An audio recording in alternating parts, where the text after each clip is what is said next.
Luisa.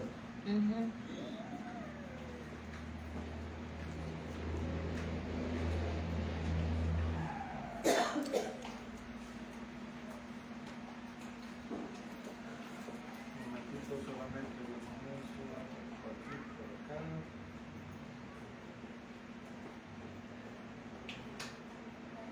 Ok. Dios me le bendiga, buenas tardes. Gracias a Dios pues nos permite una vez más nuestra vida. Me gustaría por favor que abrieran su Biblia en lo que es la epístola a los Hebreos. Hebreos, carta a los Hebreos o epístola a los Hebreos, capítulo 1, versículo 1 y versículo 2.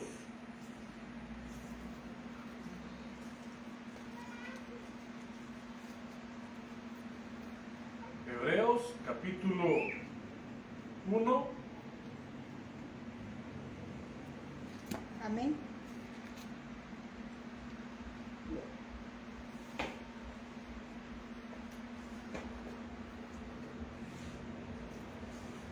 Versículo 1 y 2. ¿Lo leemos? En el nombre del Padre, del Hijo y de su Santo Espíritu. Dice la palabra de la siguiente manera.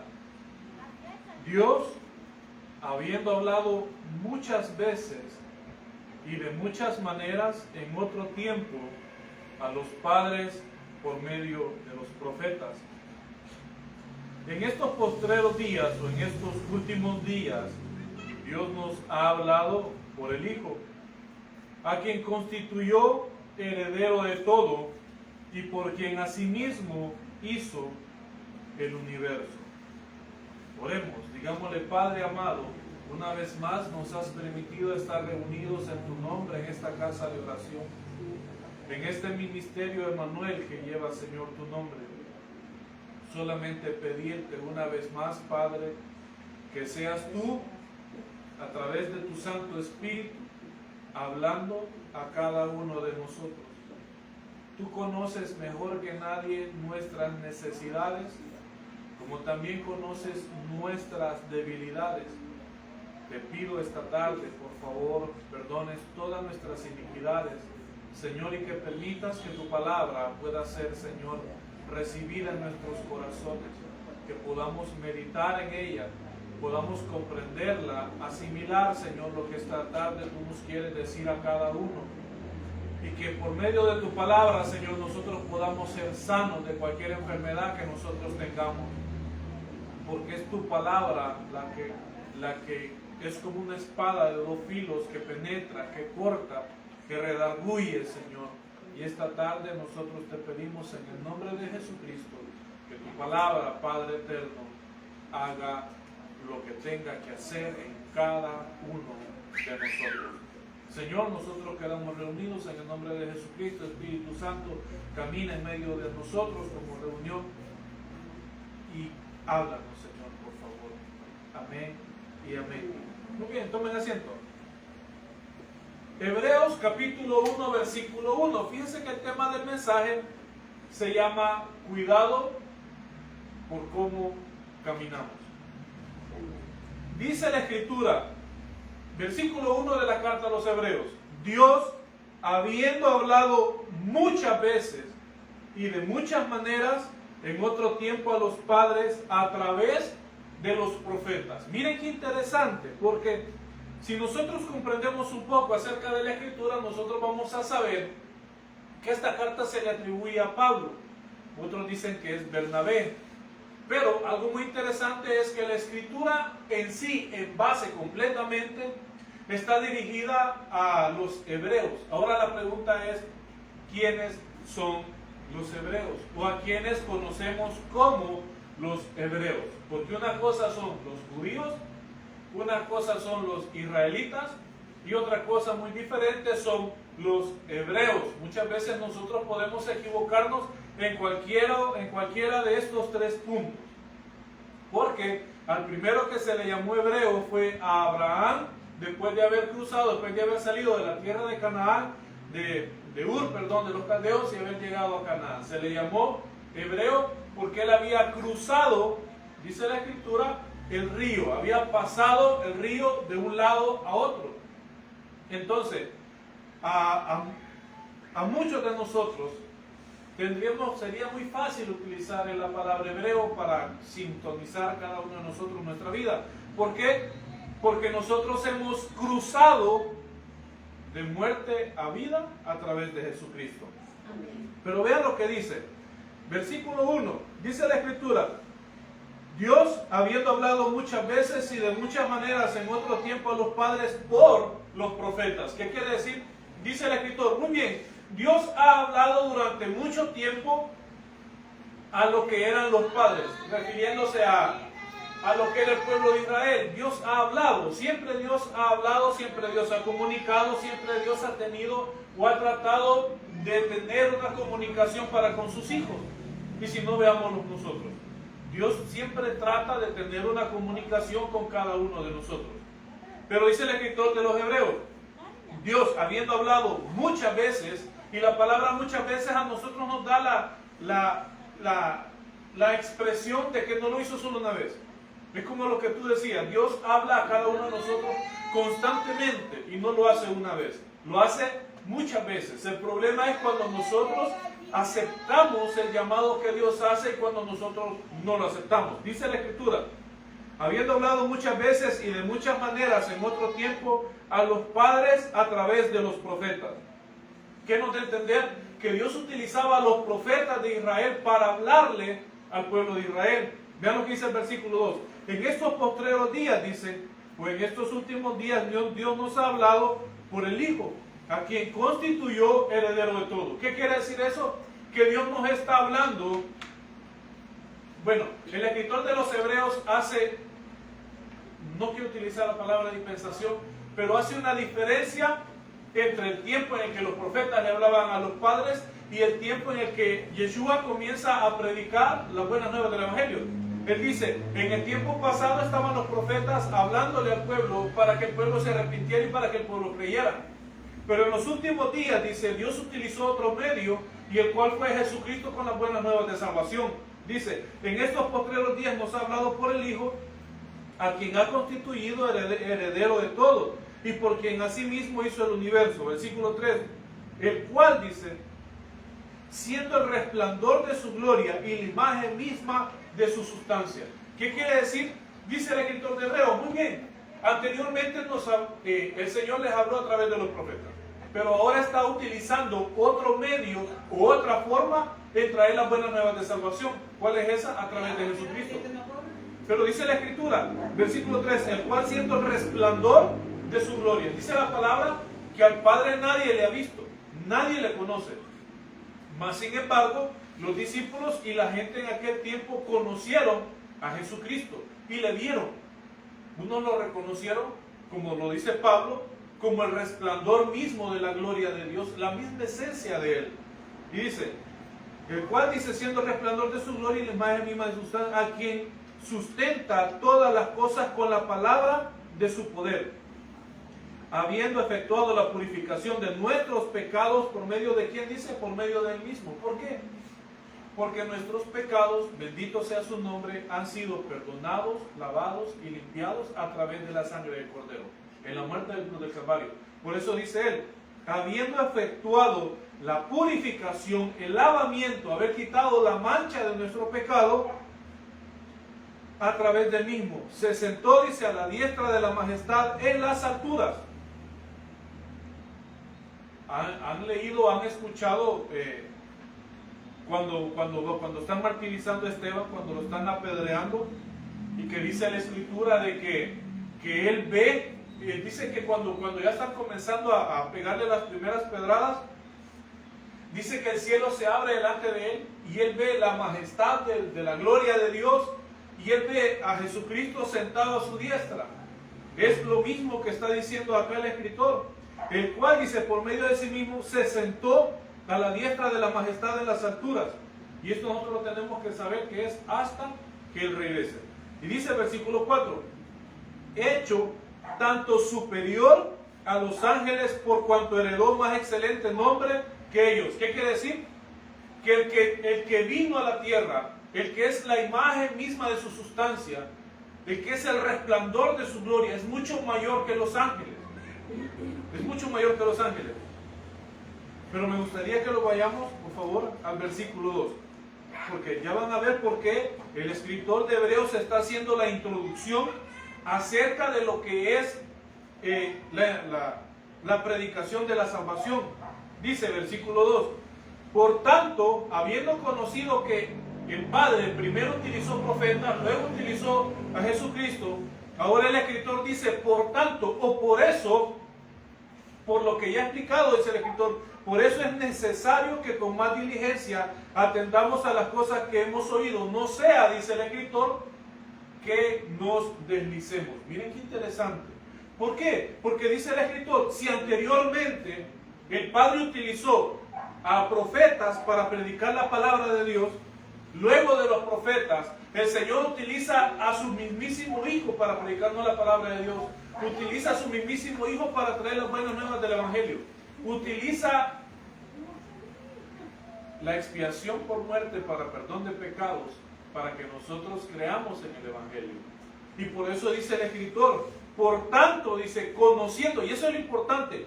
Él dice, por tanto, conociéndolo primero, la introducción en el capítulo 1, que él dice, primero utilizó a los profetas, luego utilizó a Jesucristo.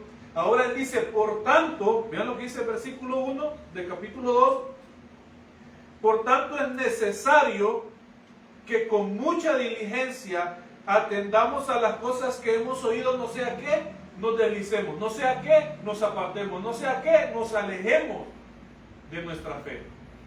Miren qué interesante, dice, por tanto, es necesario. ¿Qué entendemos a la palabra es necesario? ¿Qué es necesario? A ver. Cecibel, te veo con ganas de quererme ayudar. ¿Qué es necesario? Cuando él dice es necesario, es muy importante lo que él está diciendo. Es muy importante que nosotros comprendamos, dice él, que ahora ya no es a través de los profetas, sino que es a través del Hijo mismo. A través de él que ahora la palabra llega a nosotros. Y él dice, por tanto es necesario que con más diligencia, que con más cuidado, que con más atención, dice él, pongamos atención a las cosas que hemos oído, no sea que deslicemos. ¿Por qué viene la fe, hermanos? Por el oír. Por el oír. Acuérdense de que en el Antiguo Testamento los profetas llevaban la palabra de Dios a los padres, lo que dice al escritor en el capítulo 1. Utilizaban los profetas para que la palabra llegara a ellos. ¿Y qué tipo de palabra era? De arrepentimiento, llamado de atención, para que se corrigieran, para que enmendaran su camino y para que se volvieran al camino de Dios. Ahora bien, dice él, por tanto es necesario que con más diligencia atendamos las cosas que hemos oído. ¿Qué es lo que nosotros hemos oído ahora? ¿En qué se basa nuestra fe? ¿En qué se basa tu fe? ¿En qué se basa su fe? ¿En qué se basa nuestra fe para estar este día nosotros acá y no estar en nuestra casa? ¿En qué se basa nuestra fe? Esa es una buena pregunta. ¿En qué se basa nuestra fe? ¿Qué nos hace a nosotros estar este día acá? Tener fe. Esperanza. Sabiendo que hay vida después de la muerte. Sabiendo que todo aquello malo que nosotros hemos cometido, Dios nos los ha perdonado. Entonces, véanlo. ¿Por qué? Veámoslo de esta manera. ¿Por qué alguien se podría alejar de los caminos de Dios? ¿Qué podría hacer que una persona se aleje de los caminos de Dios? Porque a eso va dirigido el tema en este momento. Por eso dice él, por eso es necesario que con más diligencia atendamos a las cosas que hemos oído, las cuales alimentan nuestra fe, no vaya a ser que deslicemos. ¿Por qué? Porque cualquier persona, X, la que sea, de repente puede decir, bueno, yo creo que Dios no existe. ¿Por qué? Porque dejó de oír con fe, porque dejó de congregarse, porque perdió la comunicación que tenía con Dios, porque se ha alejado de Dios, porque vino el problema y el problema lo alejó. ¿Qué es lo que nos puede alejar de Dios? ¿Qué es lo que puede hacer que nosotros nos deslicemos y nos vayamos de una iglesia? ¿Qué es lo que puede hacer que nosotros digamos de repente ya no quiero orar? O de repente digamos cerramos la casa de oración, o de repente decimos ya no voy a ayunar, y de repente aquel fuego que nosotros tenemos como hijos de Dios que tener encendido dentro de nosotros se apagó, porque lo dejamos de avivar. O dígame usted, va a poner frijolitos con leña y solamente le va a poner la leña y se va a sentar y ya no los va a ir a ver esperando que ellos se cosan solos. No. ¿Qué es lo que tenemos que hacer? Estar avivándolo. Tenemos que estar viendo que... ¿cómo? Atizando. Que tenemos que estar viendo que conforme el palo se va quemando, nosotros tenemos que ir empujando. ¿Para qué? Para que la llama se mantenga. Entonces, esa es la comunión que nosotros tenemos que tener con nuestro Señor Jesucristo. Atizarla. Estar atento de que la llama no se apague. Pero ¿cómo no se va a apagar la llama? Manteniendo mi fe, manteniendo tu fe, manteniendo la comunión, manteniendo la esperanza. Teniendo la esperanza y conociendo y manteniendo la fe en que tarde o temprano Cristo va a venir. Amén. Amén. Y no solamente eso, que a pesar de los problemas, las dificultades que podamos estar pasando, Dios tiene la última palabra. Amén. Entonces dice Él, que atendamos las cosas que hemos oído, no sea que nos deslicemos, no sea que nos alejemos. Versículo 2. Porque si la palabra dicha por medio de ángeles fue firme, y toda transgresión o todo quebrantamiento de la ley y desobediencia recibió justa retribución, ¿qué dice Romanos? Dice Romanos que la paga del pecado es la muerte. A eso se refiere el versículo 2. Él está diciendo, si la palabra, porque hay algo que yo les voy a explicar en este momento, que yo creo que ya se los he dicho, se dice, se cuenta y está escrito, que la ley entregada en el monte Sinaí a Moisés se la dieron los ángeles a Moisés. Por eso dice el escritor, porque si la palabra dicha por medio de los ángeles fue firme, se refiere a eso, exactamente a eso. ¿De qué está hablando? De la ley mosaica. Entonces, porque si la palabra dicha por medio de los ángeles fue firme y toda la transgresión a dicha ley mosaica y toda desobediencia a Dios recibió justa retribución, ¿a qué se refiere con justa retribución? La paga del pecado de la muerte.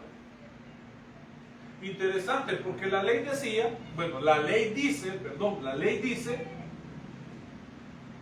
y uno de los mandamientos que fue aplicado recién dada la ley, que la ley dice de que el día sábado, la celebración, no es sábado, la celebración de Shabbat, nadie podía recoger leña. Y fue el primer mandamiento que se quebrantó.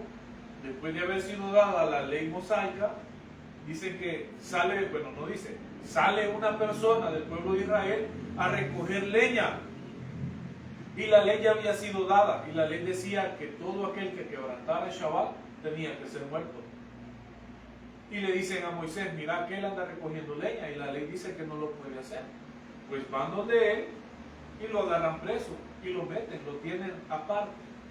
Y le dicen a Dios, ¿cómo lo vamos a juzgar? Y Yahweh contesta y les dice, ¿qué dice la ley? Que todo el que quebranta Shabbat debe morir. Entonces, sáquenlo del campamento y lo pedrean. Así, a eso se refiere exactamente. ¿Qué mata? Porque no cumplió. Porque no cumplió.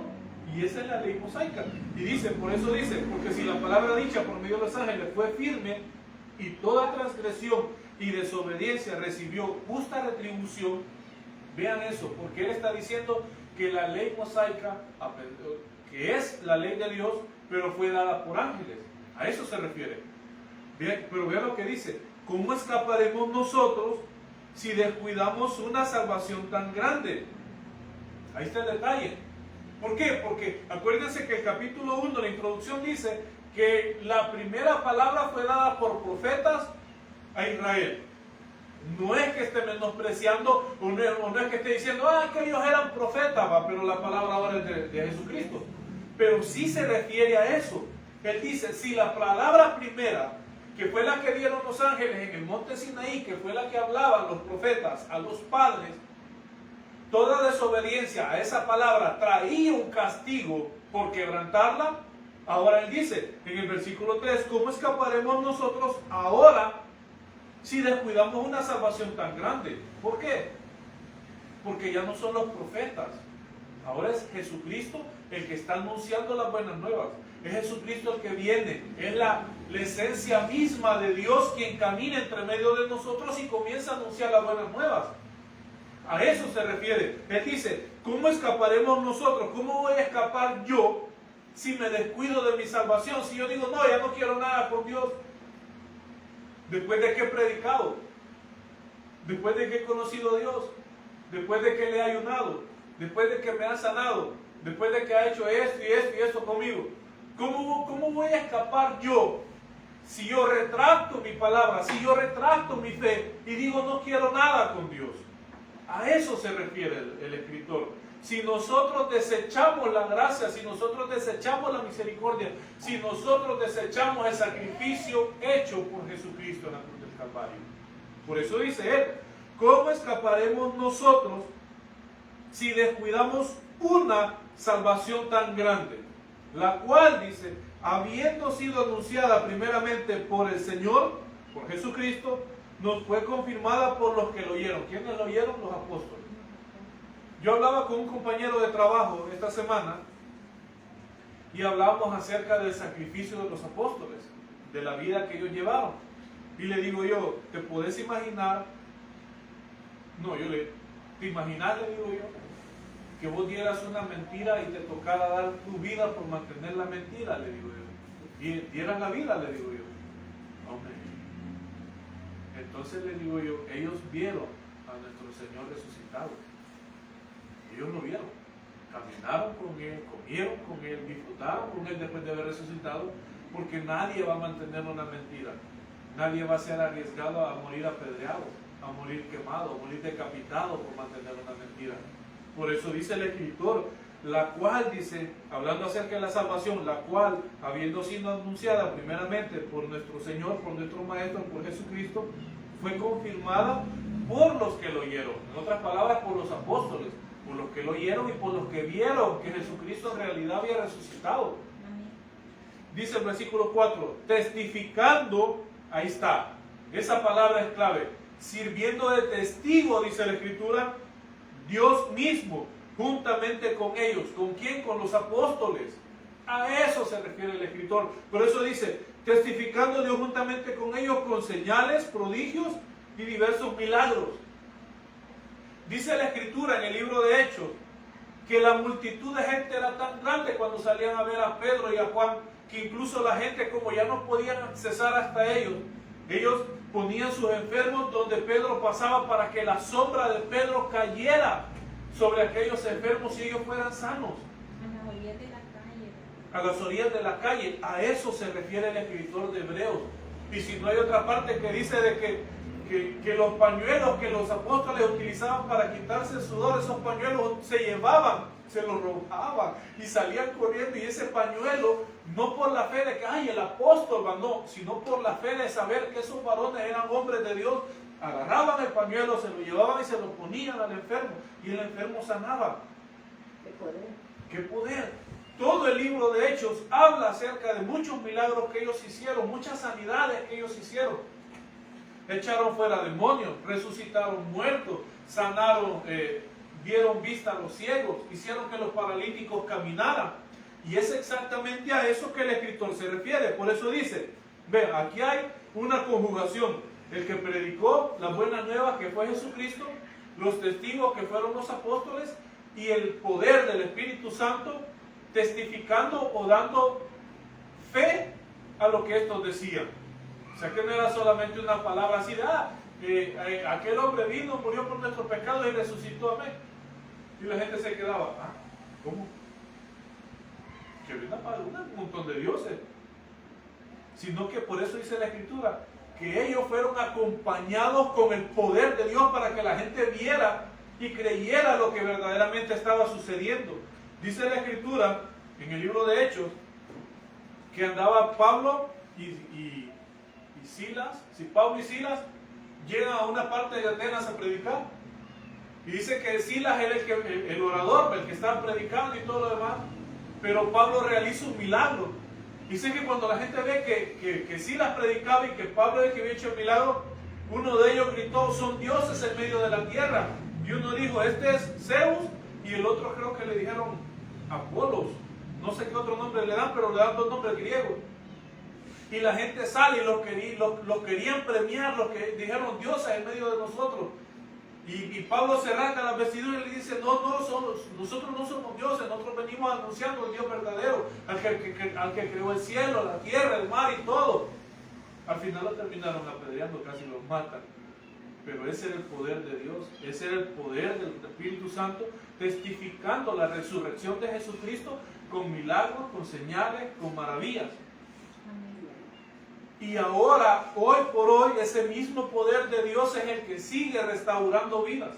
Ese mismo poder de Dios es el que sigue dando sanidades. Ese mismo poder de Dios es el que sigue abriendo las cárceles para que sus hijos salgan. Ese mismo poder de Dios es el que sigue rompiendo cadenas de Satanás sobre la vida de cualquiera. Es ese mismísimo poder el que usted y yo hemos degustado y por eso estamos acá. Amén. Ese poder de salvación que nos ha hecho hijos de Dios. Y por eso dice el escritor, testificando, dice, Dios juntamente con ellos, con señales y prodigios y diversos milagros y repartimientos del Espíritu Santo, según, dice, su voluntad. Según su voluntad. Y eso es lo que nosotros tenemos que comprender, y eso es lo que muchos no alcanzamos a comprender, cuándo es la voluntad de Dios. Por eso alguien dice, ¿por qué yo no canto igual que el hermano? ¿Por qué yo no predico igual que el hermano? ¿Por qué yo no hago eso igual que el hermano? No, lo que pasa es que el Espíritu Santo sabe a quién se lo va a dar y a quién no se lo va a dar, a quién va a utilizar para A y a quién va a utilizar para B.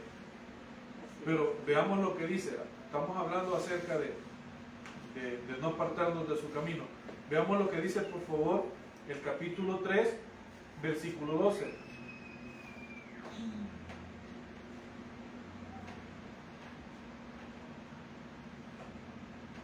Entonces, dice la Escritura en el 2.1, voy a leer el 2.1. Por tanto es necesario que con más diligencia atendamos las cosas que hemos oído, no sea, dice la Escritura, que nos deslicemos, no sea que nos apartemos, no sea que nos alejemos. Pero, ¿cuál es la manera de alejarse de Dios? Puede ser por un pecado, no, todos pecamos a diario. Pero, ¿qué pecado exactamente es el que podría hacer que nosotros nos alejáramos completamente de Dios? Vean lo que dice, por favor, o escuchen lo que dice Hebreos capítulo 3, versículo 12. Dice, mirad, hermanos, que no haya en ninguno de vosotros corazón malo de incredulidad para apartarse del Dios vivo. Ahí está. Ese es el pecado el cual puede hacer que cualquiera de nosotros se deslice. Ese es el pecado más grande que puede hacer que cualquier ser humano se aparte de los caminos de Dios. ¿Cuál? La incredulidad. La incredulidad. Y ahí es donde nosotros tenemos que tener más cuidado. Avivar nuestra fe. ¿Y cómo la voy a avivar? Creyendo que Dios es grande y poderoso. Que tiene poder, sabiendo que Dios está conmigo. Que aunque vengan pruebas, aunque vengan luchas, el Señor está siempre con nosotros. Por eso decía el salmista, Dios es mi pastor, nada me faltará. Aunque ande en valle de sombra de muerte, no temeré mal alguno, porque tu vara y tu cayado me infunden aliento para seguir adelante. Ahí está. Eso es todo. Creer, confiar, depender. Eso es todo lo que Dios quiere de nosotros. Que nuestra fe se mantenga viva. Usted me puede decir, hermano, pero yo tengo un año de estarle pidiendo un milagro al Señor y el Señor no me responde. Tiene vida. Tenemos vida. Y es más que Dios lo va a responder si es la voluntad de Él, al tiempo de Él y no al mío. Que yo me puedo desesperar porque mi milagro no llega. Sí. Pero para mí el tiempo es corto, pero para Dios es una eternidad. Ese es el detalle. Y como decía la aplicación anterior, los caminos de Dios no son mis caminos, ni mis caminos son los caminos de Dios. Puede ser que Dios nos quiera tener atados con una enfermedad. Como por ejemplo Pablo. Pablo dice, pobre de mí, que dice él, tengo, ¿cómo dice? Una espina, un aguijón de parte de Satanás, que no me deja estar. Unos dicen que la vista se había quedado un poco corto de vista. Otros dicen que estaba enfermo de la columna de tanto azote que tenía. La verdad no se sabe, porque no está exactamente cuál era el problema que él tenía. Pero muchas veces nosotros podemos enfriar nuestra fe porque Dios no nos da una respuesta. Y eso yo lo he visto. Entonces dice el escritor, mirad hermanos, que no haya en ninguno de vosotros corazón malo de incredulidad para apartarse de Dios vivo, del Dios vivo. ¿Por qué? Porque eso es lo que a nosotros nos puede apartar de Dios. Y eso es lo que nosotros tenemos que evitar. Que mi corazón y tu corazón caigan en incredulidad. Fíjense de que esta parte de acá está basada en el libro de Números. ¿Por qué? Porque dice el Señor que después de que los hizo caminar por el desierto, llegaron a las riberas del río Jordán, ya para pasar a la tierra prometida. Y el Señor le dijo a Moisés, agarrame, le dijo, un príncipe por cada tribu, que sean 12, y envíamelos a la tierra, que vayan a ver, que vayan a reconocer, que vean, le dijo, la tierra donde yo los voy a meter. Y aquellos 12 se fueron, pero ahí habían gigantes. ¿Cómo habían gigantes? Ahorita no les quiero explicar, vamos a ver después. Pero ahí habían gigantes. La tierra estaba poblada por enemigos. Y aquellos 12 regresan y le dicen a Moisés llorando, 10 de ellos le dijeron, ¿cómo vamos a entrar a la tierra prometida si hay gigantes? Nosotros somos como langostas en medio de ellos, le dijeron. Y toda la gente que oyó el reporte de aquellos 10 tuvieron miedo. ¿Qué les faltó, hermano? Fe. La fe. ¿Qué les faltó? Fe. Yo se los he dicho, ellos vieron a Dios abrir el mar, vieron las 10 plagas en Egipto, los alimentó en el desierto, les dio maná, nunca les faltó nada, les dio agua de una roca, nunca les hizo falta nada en medio del desierto. Y en el momento que ya estaban a punto, miren esto, en el momento que estaban a punto de entrar a la tierra prometida, les hizo falta fe. Ahora imagínense nosotros que ya estamos a punto de que Cristo venga y de repente nos haga falta fe y Cristo viene y ya no entramos a la tierra prometida. ¿Por qué? Porque nos hizo falta fe. Porque aquellos no entraron a la tierra prometida porque les hizo falta fe. Y el Señor se enojó. El Señor ha de haber dicho, ¿cómo se les ocurre que yo los voy a meter a la tierra prometida y yo los voy a meter para que los mate? Así como queriéndoles decir, ¿por qué piensan eso? Y el Señor se enoja. ¿Por qué se enojó? Por la falta de fe de ellos. Y el Señor les dijo, bueno, les dijo, ya que no tienen fe, los voy a regresar 40 años al desierto, hasta que toda esta generación incrédula, la que no creyó, perezca en el desierto. Los mató. Así de sencillo, los mató. ¿Por qué? Porque por fe, dice el hombre, vivirá. Entonces, ¿qué es lo más agradable que Dios puede encontrar en nosotros? Fe. Fe. Por eso dice, mirad, hermanos, que no hay en ninguno de vosotros un corazón malo de incredulidad para apartarse del Dios vivo. Antes, dice el versículo 13, exhortaos unos a otros cada día, entre tanto que se dice hoy, para que ninguno de vosotros se endurezca por el engaño del pecado. ¿Qué quiere decir? Que la incredulidad es pecado. Y la incredulidad lo que hace es engañarnos a nosotros, porque nosotros dejamos de creer. Correcto, dejamos de creer, dejamos de confiar, dejamos de depender de Dios. Y nuestro corazón se vuelve un corazón incrédulo. Se vuelve un corazón incrédulo. Y la incredulidad es pecado.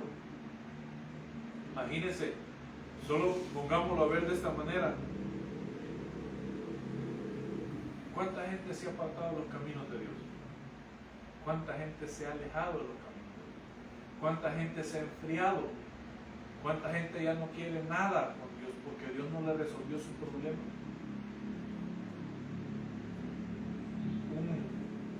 Una persona que trabaja donde yo trabajo me estaba contando y me dice, ¿sabe? Me dice, yo llegué, me dijo, él tiene, lo mucho que tiene son 20 años, está bien joven.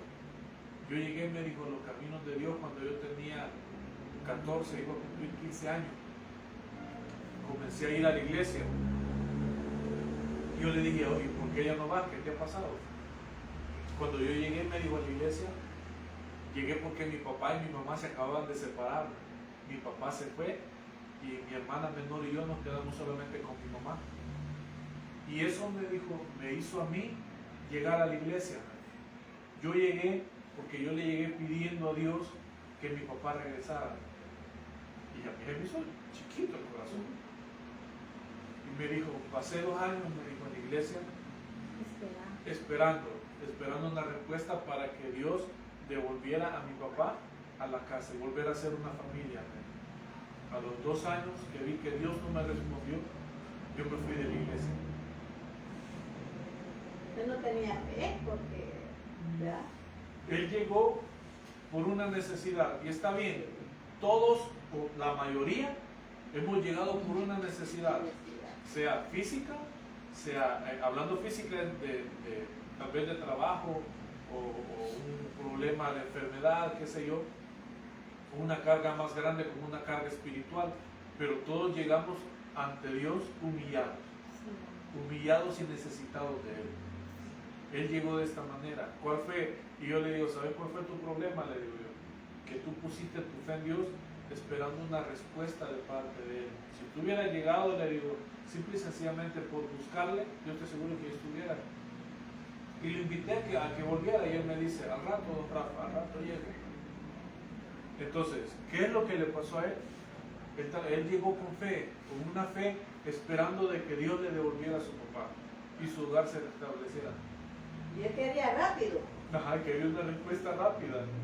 Y al ver que no sucedió, la fe de él menguó.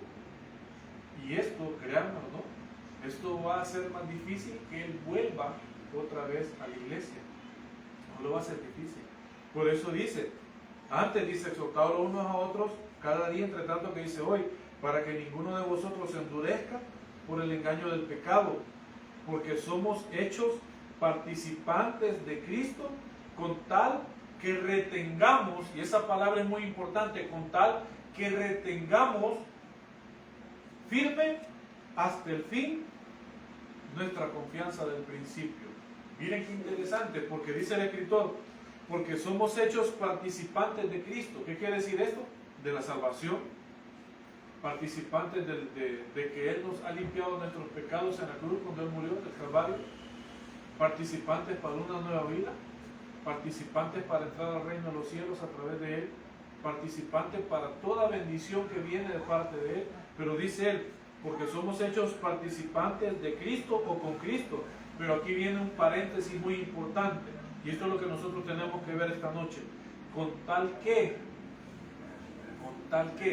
es como que un hijo de nosotros nos dijera, dame permiso de ir a jugar pelota. Podés ir con tal que hagas la limpieza en la casa primero. Yo quiero que veamos el paréntesis, ese con tal que. Usted le puede poner lo que usted quiera. Imagínese que le digan, te invito a comer, va. Así va el ejemplo, te invito a comer, le dicen. Sí, voy contigo, pero con tal que nos vengamos antes de las 5:30, porque a las 5:30 es la casa de oración. Hay una prerrogativa, hay un paréntesis en donde usted está poniendo una condicional a poder hacer algo. Y esa es la condicional que se encuentra acá. Por eso dice, porque somos hechos participantes de Cristo, con tal que, ahí está la condicional, con tal que retengamos, con tal que mantengamos, con tal de que nosotros estemos firmes hasta el fin nuestra confianza como al principio. ¿Qué quiere decir? Que nuestra fe tendría que estar en constante movimiento. En constante movimiento. ¿Por qué? Porque si nosotros recordamos Apocalipsis en la primera carta a la iglesia de Éfeso, ¿qué le dice? Has dejado tu primer amor. Has dejado tu primer amor. Ya has enfriado, ya has apartado. Ya no haces las cosas con el amor que las hacías al principio. Ya no te congregas como te congregabas antes. Ya no haces esto, ya no haces aquello. No, que te enfriaste, dice. Te enfriaste, te apartaste. Entonces, para que no suceda eso, ahí es donde viene una fe en movimiento. Una fe en movimiento. Mantener aquella llama encendida, aquel amor encendido hacia Dios. En ayuno, en oración, en vigilia, en lo que podamos hacer para Él, mantenerlo activo. Y por eso es que Él dice, con tal que mantengamos o retengamos firme hasta el fin nuestra confianza como al principio. Ahí está el detalle, como al principio. Así de que comencemos a cerrar. Así de que, ¿qué es lo que quiere Dios entonces en esta noche de nosotros? ¿Qué es lo que nos trae la palabra a cada uno de nosotros? No nos queda de otra. No nos queda de otra. Que a pesar de que vengan las pruebas, las adversidades, las dificultades, lo que Dios quiere de nosotros es que mantengamos nuestra fe. Que tal vez Él no nos ha respondido lo que nosotros queremos, Pero Él dice, tenés que mantener la fe. Porque nosotros, y eso es lo interesante, que yo creo que nosotros no estamos con Dios, o no buscamos de Dios por lo que Él nos dé, solo la vida eterna que nos dé, y es hasta más, porque no somos ni merecedores de eso. Pero entonces, ¿qué es lo que el Señor quiere? Que nos mantengamos, que no nos alejemos, que a pesar de lo que venga, nuestra fe sea una fe activa, una fe viva.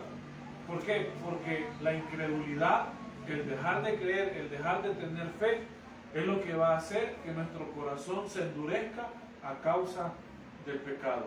Amén. Oremos, démosle gracias a Dios esta noche. Y digámosle, Padre, tú que conoces muchísimo mejor el corazón de cada uno de nosotros. Esta noche hemos oído a través de tu palabra cómo, Señor, tú utilizaste a tus profetas para hablarle a tu pueblo Israel. Y llegó un tiempo, Señor, donde tu mismísimo Hijo, donde Jesucristo caminó entre medio de tu pueblo y comenzó a proclamar las buenas nuevas de salvación. Muchos tuvieron fe, Señor, para creerle. Muchos tuvieron fe para seguir detrás de Él. Muchos tuvieron fe para recibir milagros y sanidades. Muchos tuvieron fe, Señor, para ser alimentados con 5 peces y 2 panes. Muchos tuvieron fe, Señor, pero después de que Cristo fue crucificado, después de que Él murió, Señor, en la cruz del Calvario, aquellos que le seguían, muchos de ellos se alejaron de Él. Muchos de ellos se alejaron porque la fe no fue suficiente para verle resucitado. Ahora, Padre, nosotros estamos esta noche acá y te pedimos en el nombre de Jesucristo que esa fe a nosotros no nos falle. Señor, como le falló a aquellos 10 hombres que fueron a reconocer, Señor, la tierra prometida. Y de aquellos 12, solo 2, Señor, tuvieron la fe para entrar a aquella tierra y reclamar por heredad lo que tú ya les habías prometido. ¿Qué nos da a entender esto, Señor? Esto nos da a entender que muchos son los llamados, pero son pocos los escogidos. Muchos, Señor, podemos decir, yo tengo fe y yo creo en el Hijo de Dios, pero esa fe, Señor, tarde o temprano va a ser probada. ¿Y qué mejor prueba va a ser el día que tu Hijo venga, Señor, por su pueblo querido? Por aquella novia, Señor, dispuesta a recibirle. Ahí, Señor, va a ser el llanto, ahí va a ser el lloro, ahí va a ser el crujir de dientes, porque muchos van a decir, yo creí, Señor, yo hasta eché fuera demonios, yo prediqué, yo levanté muertos, pero nunca la fe la pusieron en el Hijo de Dios, más allá de sus propias expectativas y más allá de lo que cada uno de ellos quería. Esta noche yo te pido, Padre, en el nombre de Jesucristo, si a nosotros nos hace falta un poquito de fe, que, Señor, ayúdanos a poder tener esa fe necesaria para que nuestro corazón no se vuelva incrédulo y caiga en pecado, Señor. Ayúdanos para que si nosotros estamos pidiendo algo y no lo hemos recibido, que el diablo no se aproveche de esto, Señor, y ponga amargura en nuestro corazón. Porque la mejor respuesta, que es la respuesta que tú nos puedes dar, viene de parte de ti en su tiempo y a su momento. Padre, gracias y por favor bendice a los que estamos acá, a quienes lo estén viendo, a quienes lo vayan a ver, Señor, más adelante. Que tu palabra, Señor, sea de bendición a cada uno de nosotros. En el nombre de Jesucristo, Señor, te damos las gracias por todo lo que haces en este día y lo que vas a hacer estos días que vienen con cada uno de nosotros, Señor. Ayúdanos también, Señor, por este conflicto que hay, Señor, en Europa, ya que esto lo que va a ocasionar, o lo que están haciendo que ocasione, Señor, va a ser escasez de alimentos alrededor del mundo. Nada más es otro peldaño en la trampa, Señor, que el enemigo nos está poniendo para todos aquellos que no estamos despiertos y no vemos, Señor, lo que estos quieren hacer con toda la humanidad entera. Papito, gracias, bendito sea tu nombre, te alabamos, te glorificamos y exaltamos tu nombre por los siglos de los siglos. Amén y amén. Que Dios me le bendiga.